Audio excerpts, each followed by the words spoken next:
IndusInd Bank has reported a suspected fraud of 590 crore rupees and it involves Haryana government accounts. Let me break this down in simple terms. The issue came to light when a department of the Haryana government asked IndusInd Bank to close its accounts and transfer funds to another bank. During the process, the bank noticed a serious mismatch. The balance mentioned by the department did not match the balance shown in the bank's system. After this, a few other Haryana government departments reviewed their accounts, and again, discrepancies were found between the bank's records and the state government's records. That's when it became clear this was not a small clerical issue actually. So far, the total amount across identified accounts stands at around 590 crore rupees.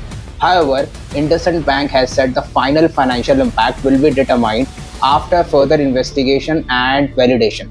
Based on the preliminary internal assessment, IndusInd Bank identified unauthorized and fraudulent activities at a specific branch in Chandigarh.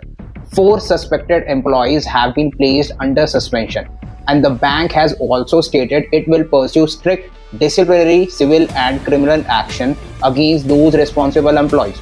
The bank clarified that the issue is currently limited to certain Haryana government-linked accounts operated through that Chandigarh branch.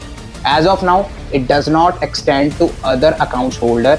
The matter has been placed before the special committee of the board for monitoring and follow-up of cases of frauds.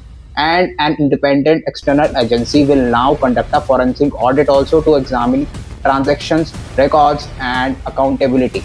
Interestingly, despite this news, the stock closed 0.72% higher at 83.56 rupees in the last trading session. So here is the bigger question. If 590 crore can show mismatches in the government-linked accounts, what does that tell you about internal controls of the bank? Banking is built on one word, which is trust. And when numbers don't match, trust gets tested. 590 crore rupees is not a typo. This investigation could get bigger. So stay tuned.